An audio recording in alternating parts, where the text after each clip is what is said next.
نہیں، I think اس میں یہ ہے کہ مفتاح اسماعیل صاحب کو موقع ملا تھا جب وہ امریکہ گئے تھے واشنگٹن اپریل میں، اسپرنگ میٹنگز اس کو کہتے ہیں، اس وقت وہ آئی ایم ایف کے ساتھ ڈیل کر سکتے تھے. کو پتا تھا کہ وہ مانگ رہے ہیں یہ پیٹرول کی سبسڈی ختم کرنا چاہتے ہیں، بجلی کے اوپر جو سبسڈی ہے وہ ختم کرنا چاہتے ہیں. تو وہ انہوں نے مفتاح صاحب نے نہیں کیا تھا. اس کے بعد مفتاح صاحب کو موقع ملا دوحہ میں، دوحہ میں بھی وہ انہوں نے نہیں کیا. اب مسئلہ یہ ہے کہ یہ 30 روپے جو ہے اس میں بڑی تاخیر بھی ہوئی ہے اور یہ اماؤنٹ بھی چھوٹا ہے، کیونکہ جیسے مفتاح صاحب نے کہا کہ 56 روپے تو ابھی بھی شارٹ فال ہے ڈیزل کی قیمت میں. سو آئی تھنک کہ اس میں مشکل ڈیفینیٹلی ہے. یہ سگنل جو ہے مارکیٹس میں تھوڑا بہت تو آئے گا، لیکن اتنا اسٹرانگ نہیں ہے کہ یہ آئی ایم ایف مان جائے گی. سو آپ کو اور خاصا کچھ کرنا پڑے گا، اور وہ دیکھتے ہیں کہ یہ گورنمنٹ کر پائے گی یا نہیں کر پائے گی. اچھا ڈاکٹر صاحب، یہ کہنا کتنا درست ہوگا کہ یہ جو پالیسیز، یہ جو معیشت کا حال اس وقت ہم دیکھ رہے ہیں، یہ پچھلی حکومت کے جو معاہدے ہیں ان کی وجہ سے ہوا ہے؟ یہ کتنا درست ہوگا ایسے سمجھنا؟ نہیں، اس طرح سے تو آپ یہ کہہ سکتے ہیں کہ اب جب پروگرام شروع ہوا تھا تو اس وقت اسحاق ڈار صاحب کی وجہ سے وہ پرابلمز آئیں. اس کے بعد ہم نے دیکھا ہے کہ پینڈیمک بھی بہت آیا، اس نے بہت مصیبت ڈالی، پوری دنیا کی اکانومی کو مصیبت ڈالی. اور پاکستان میں تو بہت اچھی پرفارمنس تھی کہ ہم چند ان ممالک میں سے تھے جنہوں نے اس کو بہت اچھی طرح سے ہینڈل کیا. اور ہماری اکانومی بھی چل پڑی تھی. 6% گروتھ کوئی چھوٹی موٹی گروتھ تو نہیں ہے. اس کے ساتھ ساتھ آپ یہ بھی دیکھیں کہ آپ کی ایکسپورٹس جو تھیں وہ بھی آل ٹائم ہائی پہ ہیں، آپ کی ریمیٹنسز بھی بہت اچھی ہیں. تو یہ تو ممکن ہے کہ اگر شوکت طرین صاحب واشنگٹن جاتے، جو ان کا پلان تھا جانے کو، تو وہ ووٹ آف نو کانفیڈنس کی وجہ سے حکومت ہی بدل گئی تو وہ تو نہ جا سکے، تو مفتاح اسماعیل صاحب گئے. تو اس وقت ایشو تو یہ ہے کہ مفتاح اسماعیل صاحب ہوتے یا شوکت طرین صاحب ہوتے، ان کا کام ہے کہ وہ آئی ایم ایف پروگرام کو آن ٹریک لانا ہے.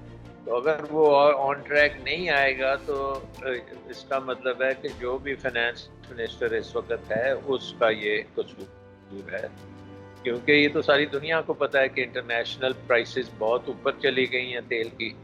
ساری دنیا کو پتہ ہے کہ قیمتیں جو ہیں گندم کی اور خوردنی تیل کی وہ آسمان پہ چڑھی ہوئی ہیں. تو یہ کہنا کہ یہ کسی پرانے وقت کی بات ہے اس کی وجہ سے ہے، وہ صحیح نہیں ہے. یہ تو کرنٹ ہے، بالکل کرنٹ ہے، اور یہ روزانہ کی بیسس پہ چینج ہوتا ہے. اگر یہ کل کو یوکرین کی جنگ ختم ہو جاتی ہے اور تیل کی قیمت گر جاتی ہے اور اس کی ساتھ ساتھ خوردنی تیل کی قیمت نیچے آ جاتی ہے تو یہ مسئلہ حل ہو جاتا ہے. سو یہ مسئلہ ایک ایسا مسئلہ ہے کہ یہ امیجیٹ مسئلہ ہے.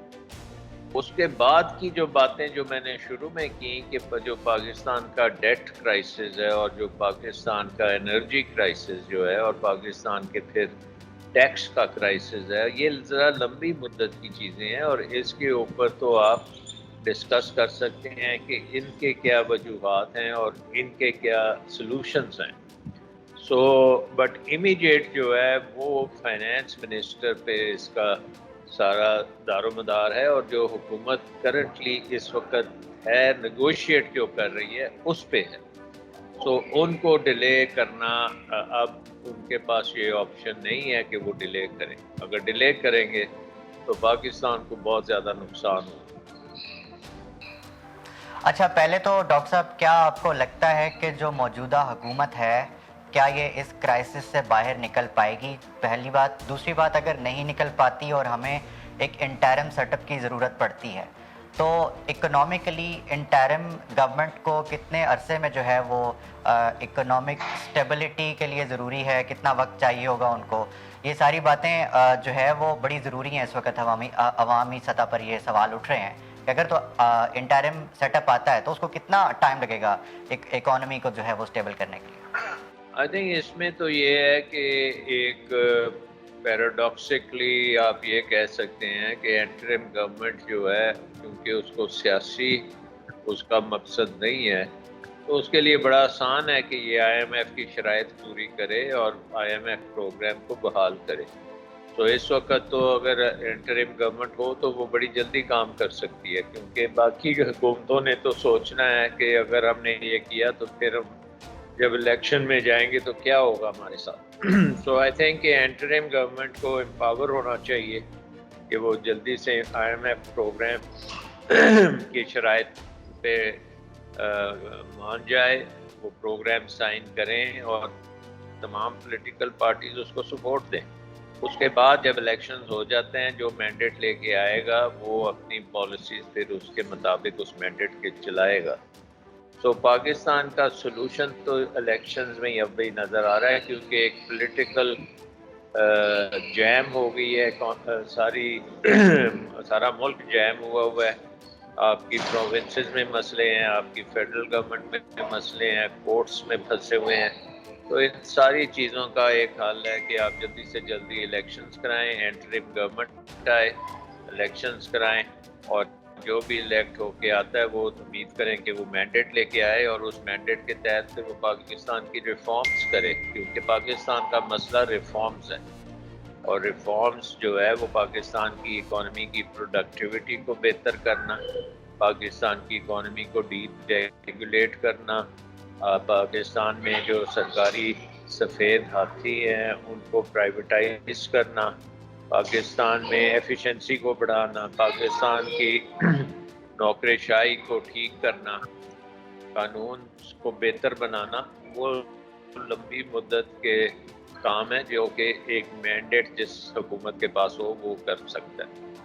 سو آئی تھنک اس وقت کلیئرلی بہت امپورٹنٹ ہے کہ ہم امیڈیٹ الیکشنز کریں, امیڈیٹ آئی ایم ایف کے ساتھ پروگرام کریں جو مشکل کام کرنے ہیں کیونکہ ان کام کرنے کے لیے صرف آپ نے دستخط کرنے ہیں بس, اس کے بعد وہ ہو جاتے ہیں.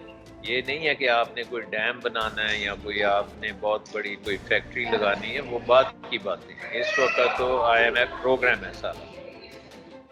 سو آئی تھنک کہ انٹرم گورنمنٹ بڑا اچھا سولوشن ہو سکتا ہے پرووائڈیڈ اس کو سب دیں, ایک آتھرائزیشن ہونی چاہیے قوم کی طرف سے کہ وہ کر سکتے ہیں یہ سارا. Sir thank you very much آپ کے وقت کا. ڈاکٹر سلمان شاہ ہمارے ساتھ موجود تھے, فارمر فائنانس منسٹر. ان کا کہنا تھا کہ جو فورن الیکشنز جو ہیں وہ اس چیز کا حل ہیں کہ ملک کی معیشت کو دوبارہ پٹڑی پر لایا جا سکے. بہت شکریہ. اب تک کے لیے کورسپونڈنٹ سے اتنا ہی.